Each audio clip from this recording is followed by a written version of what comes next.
ज्ञानतिम्नान्धस्य ज्ञानाञ्जनशलाकया चक्षुन्मीलितं तस्मै श्रीगुरुवे नमः। सद्गुरुभेदी गुरु साईं अरुण जी महाराज के चरण में कोटि कोटि नमन, कोटि कोटि वंदन। जिनकी कृपा से राम नाम की उपलब्धि हुई, राम नाम उन्होंने लखाया, आत्मा और परमात्मा के बीच में जो भेद था वो भेद मिटा दिया।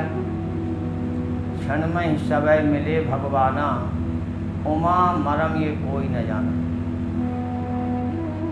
ये संसार में ये मर्म बिना भगवत कृपा से कोई नहीं जान सकता। सद्गुरु साईं जी की कृपा से वो घूंघट का पर्दा खुला और आत्मा परमात्मा का मिलन हो गया। धन्य हो गया मेरा जीवन। मैं उनके चरण में कोटि कोटि नमन और वंदन करता हूँ। नाम न रूप न देह उपाधि, सोई मेरा राम नाम उपासी।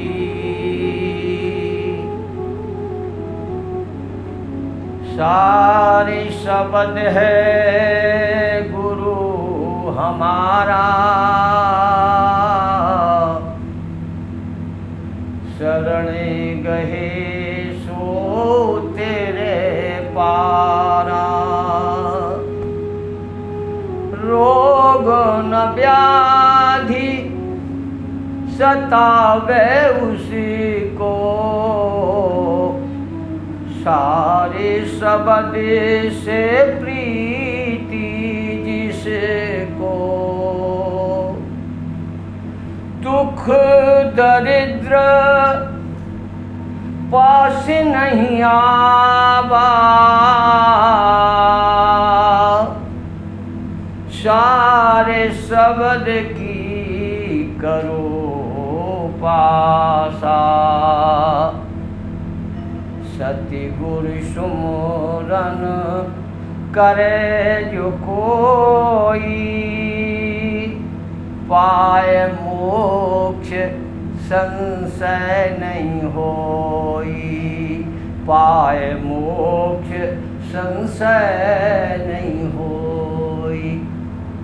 गुरुदेव जी के चरणों में कोटि कोटि प्रणाम।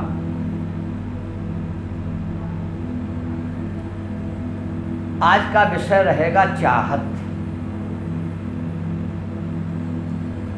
क्योंकि मोक्ष सबको नहीं चाहिए। आज जो जीवन में भाग दौड़ चल रही है ना, सब चाहत की भाग दौड़ है। हर व्यक्ति वर्तमान में सुखी होना चाहता है, उसे भविष्य की चिंता नहीं सता रही। चिंताग्रस्त है अपने वर्तमान जीवन से और चाहता है कि हमें दर्द से यदि एक इंजेक्शन देने में तुरंत लाभ होता है तो वो ही इंजेक्शन लगा दो। पीड़ा सहन नहीं हो रही है, ऐसे जब पीड़ाग्रस्त जीवन है, चाहत भरा जीवन है, दुख भरा जीवन है, और आपको ज्ञान का पाठ पढ़ाया जाए, आपको समझ में नहीं आएगा। जो समय चल रहा है, इस समय में न तुम्हें ज्ञान की जरूरत है, न भक्ति की जरूरत है, न वैराग्य की जरूरत है, क्योंकि सबके नियम बहुत कठिन हैं, बहुत जटिल हैं। पेट में पीड़ा है और आपको कोई कहे कि रसगुल्ला खा लो, तो आप कहोगे ये रसगुल्ले हमें अच्छे नहीं लगते, पहले मेरे पेट की पीड़ा दूर करो। आज मैं वही देख रहा। चिंता मत करो, ज्ञान मार्ग, भक्ति मार्ग, वैराग्य मार्ग, न जाने कितने पंथ, न जाने कितने रास्ते, न जाने कितने मंत्र। सीख सीख के आदमी परेशान है, दौड़ दौड़ के आदमी परेशान है। एक समस्या को लेकर के उसे हजारों रुपए खर्च करना पड़ते हैं, दौड़ रहा है। किसी किसी का समाधान हो गया, किसी का नहीं हुआ, दुख भरा जीवन व्यतीत कर रहा है। क्यों? क्योंकि तुम्हारे अंदर अज्ञान भरा है और तुम्हें समझाने वाला समझा रहा है, लेकिन तुम समझ से परे हो। अब तुम्हें समझाने की भी जरूरत नहीं है, क्योंकि तुम बहुत दुखी हो। अब तुम्हें चाहिए बहुत सहज सरल, जिसमें ना समय लगे, ना मेहनत लगे, ना पैसा खर्च हो, क्योंकि एक भी वस्तु आपके पास नहीं। और बात भी सत्य है, परमात्मा न धन से, न ज्ञान से, न भक्ति से, न वैराग्य से मिलता ही नहीं। सब इसी में लगे पड़े हैं। ये भी माया का पर्दा है। जब तक ये नहीं हटेगा, सच्चा गुरु, सच्चा नाम परमात्मा का तुम्हें नहीं मिलेगा। कल मैंने छोड़ा था ओंकार की साधना, क्योंकि 33 करोड़ देवता है, किस किस देवता को मनाओगे? तो समस्त ऋषियों ने मिलकर के एक बार ये विचार किया कि कौन सा ऐसा नाम है जिस नाम से सबका कल्याण हो जाए। तो ब्रह्मांड के ऋषि थे, ब्रह्मांड के बारे में ही सोचते थे। तो इस ब्रह्मांड में आया हुआ जीव 84 लाख योनियों में जो भ्रमण कर रहा है, उन जीवों के कल्याण के बारे में विचार कर रहे थे, मोक्ष के बारे में नहीं। ध्यान रखना, जो इस ब्रह्मांड में जितने भी जीव हैं, चर चराचर अचर जो भी हैं, उन सबके सुख के लिए कौन सा ऐसा मंत्र हो जो सब में प्रभावी हो। तो मंथन करके उन्होंने राम नाम को भी समझा, कृष्ण नाम को भी समझा, न जाने कितने नामों को पढ़ा, शोधन किया। अंत में ये आदेश दिया, अमृतम वै प्रणव अमृतेनेव तन्मृत्युं चरति तथा मंत्रेण वा वंशेन वागतं संक्रमेत एवं तत्प्रणवेनो प्रसन्नः नोति प्रणवः।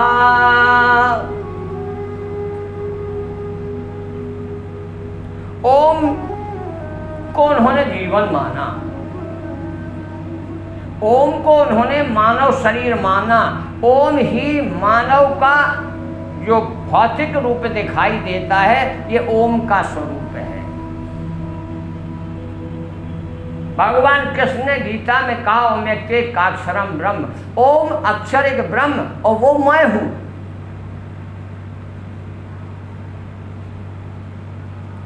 अर्थात हर प्राणी मात्र का जीवन ओम है, और इस शरीर के द्वारा ही, इस ओम के द्वारा ही मृत्यु से पार हुआ जा सकता है। अन्य योनियों में ये मौका नहीं है। महाराज परीक्षित ने भी सुखदेव जी से यही प्रश्न किया था, गुरुदेव, जन्म मृत्यु जरा व्याधि दुख दोषानुदर्शनम, मुझे वो ज्ञान दो, क्योंकि मैं मरने से भयभीत हूँ। मुझे श्राप लगा है, मैं 7 दिन में मर जाऊंगा। विचार करो, आप सबको तो 7 ही दिन है, कोई 8वां दिन नहीं है। तो उन्होंने अपने कल्याण की बात ना पूछ के जीव जगत की बात पूछी है, क्योंकि जन्मते समय और मरते समय जो प्राणी को कष्ट होता है वो कष्ट न भोगना पड़े। प्रश्न देखने में छोटा है, लेकिन उन्होंने जगत के कल्याण की बात पूछी कि जन्म मृत्यु ही जब नहीं होंगे तो मोक्ष ही है। मोक्ष हुए प्राणी का जन्म मृत्यु नहीं होता। जब जन्म मृत्यु नहीं होगी तो जन्म और मरने का कष्ट भी नहीं होगा। तो वही बात मैं तुम्हें बताना चाहता हूँ कि जैसे हमने गांव में देखा है, गली में देखा, चौड़ी नाली होती है या कोई बड़ा सा गड्ढा होता है, उसे पार करना है तो बल्ली का सहारा लेके इस पार से उस पार जाया जा सकता है। बांस का सहारा लेके छलांग लगाई जा सकती है। तो आपको मानव तन मिला है, ओम नाम की बल्ली से तुम छलांग लगा सकते हो, पार जा सकते हो, क्योंकि ये शरीर ही, ये ओम ही भव सागर से पार लगाने वाला है। इसलिए हम कहते हैं अपने को जानो। जिस दिन तुम्हें अपना ज्ञान हो जाएगा, अपने शरीर के बारे में, इंद्रियों के बारे में, मन बुद्धि चित्त क्या है इनके बारे में, उसके बाद विवेक जागृत होने पर तब तुम्हें आत्म तत्व का ज्ञान होगा। वैसे हर प्राणी मात्र जानता है कि आत्मा है, लेकिन उसकी अनुभूति नहीं होती है। सब जानते हैं आत्मा निकल जाती है तो मृत हो जाते हैं, मुर्दा हो जाते हैं, सब जानते हैं, पढ़ा भी अनपढ़ भी। लेकिन ये सुना सुनाई बात ज्ञान पढ़ने की बात नहीं है, ये अनुभूति की बात है कि वास्तव में आत्म तत्व क्या है। ये तो सब जानते हैं आत्मा क्या है, लेकिन जब तक तुम आत्मा को तत्व से नहीं जानोगे, तत्व से नहीं पहचानोगे, तब तक आपका ज्ञान अधूरा है। क्योंकि सब नष्ट हो जाता है लेकिन तत्व कभी नष्ट नहीं होते। इसी को बीज कहा गया है, बीज कभी नष्ट नहीं होता है। तो आपको तत्वबोध होना चाहिए। तत्वबोध होने पर मानव जीवन का आदि और अंत यही है। जब तुम्हें अपने आदि और अंत का पता चल जाएगा, शास्त्रों में ऐसा विधान है कि जब बालक जन्म लेता है, सूर्य के पूजन के पश्चात सोने की कलम से शहद और घी स्याही मिला करके, उसकी स्याही बना करके शहद की घी की लड़की के जिह्वा पर श्री लिखते हैं और लड़के की जिह्वा पर ओम लिखते हैं। ये प्रतीक है कि तुम ओम हो। जब आप डकार लेते हो तो देखो, पढ़ाओ लिखाओ अनपढ़ो सबके मुंह से डकार एक ही शब्द निकलता, ओम ओम। अर्थात ओम सबके अंदर विराजमान है, क्योंकि ओम ही आत्मा है। अक्षर ब्रह्म, तीन ब्रह्म हैं, परब्रह्म, आत्मा ब्रह्म और प्रकृति ब्रह्म। आत्मा और प्रकृति मिलकर के विराट रूप लिया, ये संसार की रचना हुई। प्रकृति को आत्मा में और आत्मा को परमात्मा में लय करना ही मोक्ष है।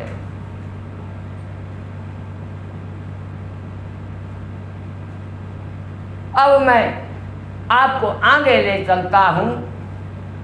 चाहत, चाहत के पीछे हम कितना दौड़ रहे हैं।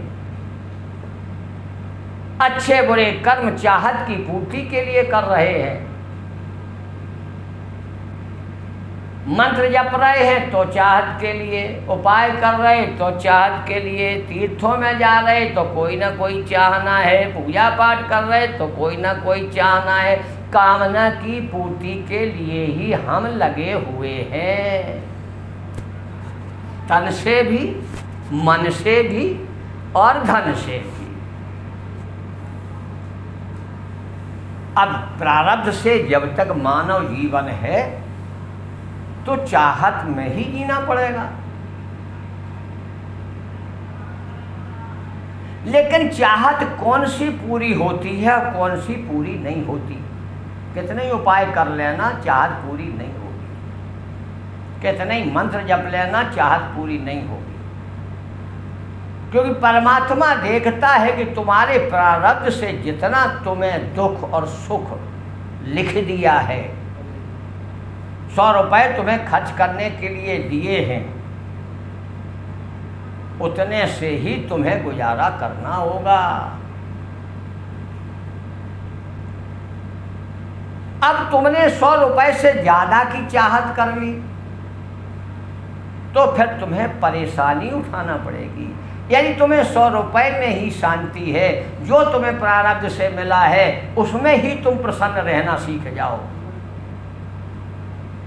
तुम्हें कहीं नहीं भागना पड़ेगा। लेकिन हमने अपनी चाहत को विराट बना दिया है। परमात्मा उसके जीवन जीने के लिए सब कुछ दे देता है, उसके लिए उसे मंत्र का जाप नहीं करना पड़ता, उपाय नहीं करना पड़ते, वो उसे स्वतः दे देते हैं। प्रारब्ध है उसका देना ही पड़ेगा। उसके लिए तुम्हें मार्ग भी दे देता है, किसी को पढ़ा के नौकरी दे देता है, तो किसी को खेती में लगा देता है, तो किसी को व्यापार में लगा देता है, क्योंकि इससे उसकी आवश्यकता पूरी हो जाएगी। लेकिन हम जब चाहत को इतना बड़ा बना लेते हैं और फिर वो चाहत जब पूरी नहीं होती तो दुख होता है। जिसके मन में ये आता है कि आज एक मकान है, नौकरी है ही, दूसरा भी मकान बना ले, किराएदार रख देंगे और पैसा आएगा, जहाँ और वहाँ किसी को ठौर नहीं है। यदि ठौर चाहते हो तो ठहर जाओ, ठहरना तो पड़ेगा प्यारे, आज नहीं तो कल। इसलिए अपनी चाहत को छोटा रखो। कहावत है, जितनी चादर हो उतना पैर पसारो। क्या समझा आपने? चादर तो 1 मीटर की है और पैर पसार रहे हो 4 मीटर के, तो भैया कैसे पूर्ति होगी? चाहत के अनेक प्रकार हैं। चाहत से ही इच्छा है, इच्छा से ही अनेक विचार हैं और विचारों की पूर्ति ही दुख का सागर है। इसलिए आपके विचार भी संयमित होना चाहिए। संयमित जीवन, संयमित विचार ये साधना में बड़ा महत्व रखते हैं। आपके जीवन में संयम नहीं है, आप संयमित नहीं हैं, आप विधान से पृथक चल रहे हैं और सुख की चाहत है। शास्त्रों में निर्देश है, सूर्योदय से पहले जागना, जागने के बाद बिस्तर में अपने दोनों हथेलियों को देख करके, बचपन में स्कूलों में पढ़ाया जाता है, कराग्रे वसत लक्ष्मी कर मध्य च सरस्वती कर मूले च गोविंदात् प्रभाते कर दर्शनम। हथेलियों को मंत्र पढ़ो, मंत्र नहीं जानते हो तो हथेलियों का दर्शन करके और अपने सिर पर रख करके गोविंद नाम लेकर के फिर धरती की ओर देखो, क्योंकि ये माँ है। पहला प्रणाम धरती माँ को। समुद्र वसने देवी पर्वत स्तन मंडले विष्णुपत्नी नमस्तुभ्यम नमस्तुभ्यम दयानिधे। मंत्र नहीं आता कोई नहीं। हे माँ, तुमने मुझे आधार दिया है, मैं तुम्हें प्रणाम करता हूँ। धरती माता को प्रणाम करो, गौ माता को प्रणाम करो, दंत मंजन करो, स्नान गृह में जाओ, तब यह बाल्टी भर करके रखो। कहीं जाने की जरूरत नहीं, कहीं तीर्थों में जाने की जरूरत नहीं। शास्त्रों में मंत्र हैं। अपनी बाल्टी में ही गंगा माँ का आवाहन करो। गंगा गंगेतिया विरुयादियोजना नाम सतेरपि मुच्यते सर्व पाप्योभ्यो वैकुंठाश गच्छति। हे गंगा माँ, हे समस्त तीर्थ, अपनी कृपा करो, जल रूप में हमारे इस टब में, इस बाल्टी में आ जाओ। मैं स्नान करना चाहता हूँ। मैं दीन हूँ, दुखी हूँ, आप तक नहीं पहुँच पाएंगे। आप तो व्यापक हैं, आ सकते हो, आ जाओ और स्नान कर लो, तुम्हें तीर्थों का फल प्राप्त हो जाएगा।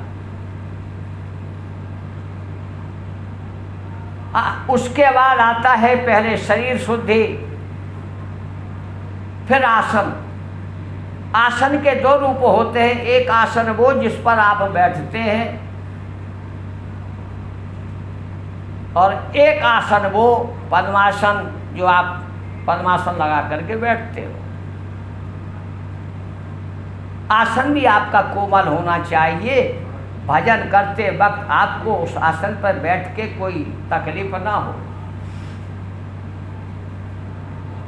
फिर आसन पर बैठ करके आचमन करो। बाहर भीतर की पवित्रता। मंत्र नहीं आता कोई बात नहीं, गंगा गंगा गंगा कह के आचमन करो। पवित्र हो करके, मन पवित्र हो, शरीर पवित्र हो, आसन पवित्र है, सामग्री पवित्र है।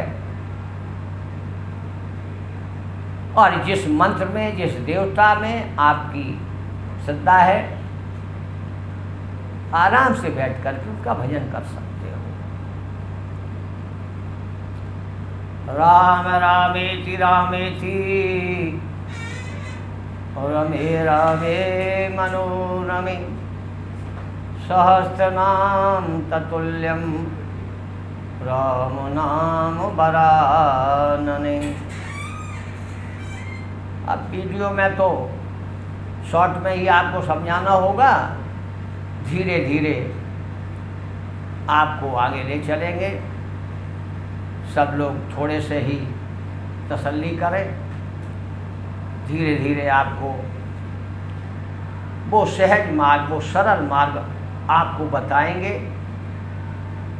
क्योंकि इस भाग दौड़ भरी जीवन की दुनिया में आपको भागना ना पड़े, घर में ही बैठ कर के परमात्मा की प्राप्ति हो जाए, वो मैं तुम्हें बताता चलूँगा। गोविंदाय नमो नमः।